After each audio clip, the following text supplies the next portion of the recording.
I'm Lisa Mullins, and this is The World, a co-production of the BBC World Service, PRI, and WGBH in Boston. It's been almost 15 years since Hong Kong went from British rule to become part of China. But in many ways, people in Hong Kong don't think of themselves as Chinese. In fact, a growing number identify as Hong Kongers, and they complain about the Chinese who come over from the mainland. There's a recent video that's gone viral that calls these mainlanders locusts who use up Hong Kong's resources. Now, none of this has gone down well with the Chinese government. The World's Mary Kay Magstead reports from Hong Kong. It started on the subway. A Hong Kong guy told a mainland mother who was letting her kid eat dried noodles and drop some on the floor that eating wasn't allowed on the train. Other mainland Chinese sitting nearby mocked the Hong Kong guy's less-than-perfect Mandarin. He retorted that this was Hong Kong. They should be speaking the language here, Cantonese. A verbal feud broke out, and police came in. It was captured on video. Eventually, the guy told another Hong Konger who'd come to his defense, "Don't bother. Mainlanders are just like this." The video went viral. Some Hong Kongers called the guy a hero. A Peking University professor called Kong Qingdong hit back on a talk show in Beijing. He said, "We're in China. We don't have to speak local dialects. Everyone should speak Mandarin. As for the many Hong Kongers who don't want to, they're bastards. They used to be British running dogs. Now they're just dogs." That video went viral too. So did a music video out of Hong Kong.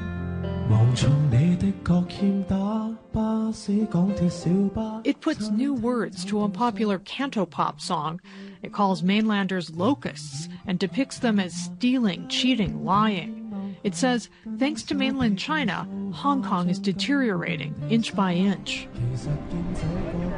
Some young Hong Kongers have even sung this as mainland tourists walk by. Chun Qixi is a mainland graduate student at the Chinese University of Hong Kong. She says a friend of hers was harassed in town when she was heard speaking Mandarin on the phone to her mother. At this time, two Hong Kong people came to her and, 吐口水 on her. They spat on her because she was speaking Mandarin. Yes. So my friend just cried and called me for help.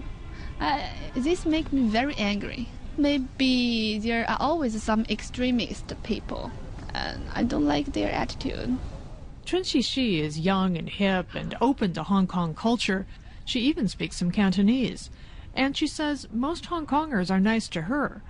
But they do kind of look down on mainland Chinese. In their mind, Chinese people is people who are less cultivated or something like that. So they don't want to admit that I'm a Chinese. They will just say I'm a Hong Konger. At the same university, government studies professor Ma Ok suggests a few reasons why Hong Kongers might be feeling this way. Some people were worried that the mainland tourists came down and pushed prices, local consumer prices up. And for the lower class immigrants, some were worried that they took away welfare and then could become a burden to Hong Kong society. And the most recent debate was, of course, about mainland women coming down to give birth to babies in Hong Kong. More than 30,000 of them came last year, paying a premium to give birth in Hong Kong so their babies would have Hong Kong resident status and could go to better schools and hospitals in Hong Kong, even if their parents still live across the border. Hong Kongers complain that this is a drain on resources. Even mainland women who have Hong Kong husbands are protesting. A few heavily pregnant women and their supporters gathered recently outside the Hong Kong chief executive's office to deliver a petition. They want priority for hospital beds over mainlanders who have no Hong Kong ties.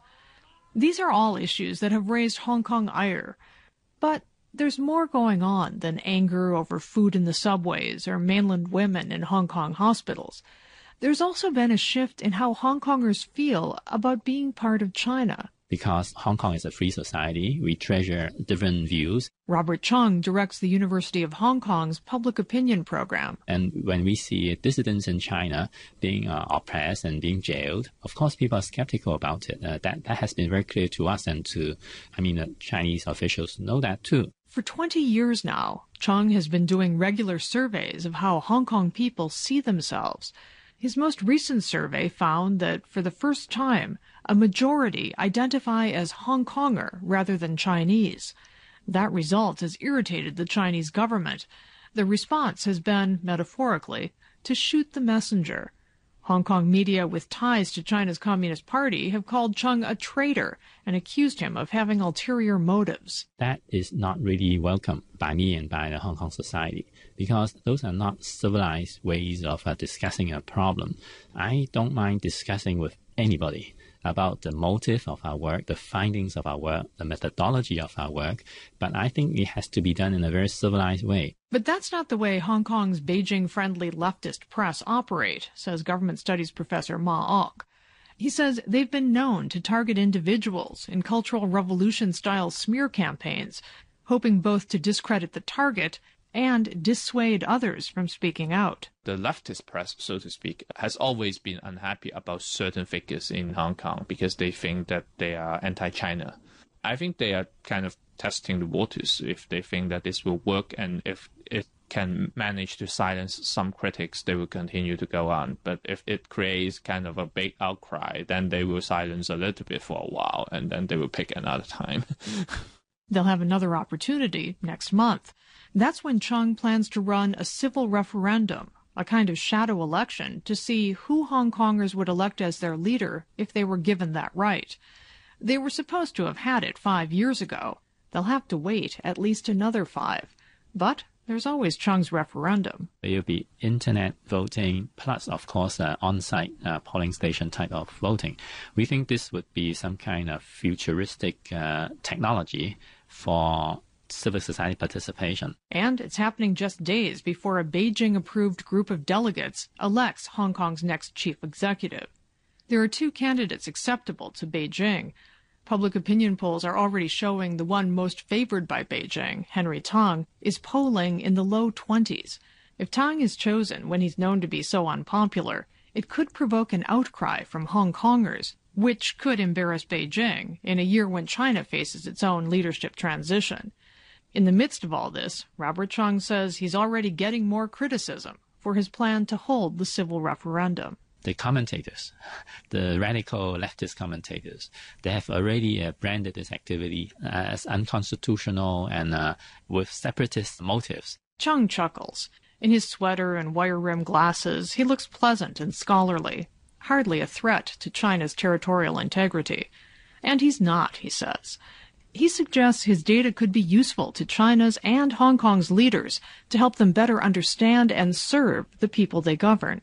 And that just might help more Hong Kongers be more accepting of their mainland compatriots and of their own status as citizens of the People's Republic of China. For The World, I'm Mary Kay Magstead, Hong Kong.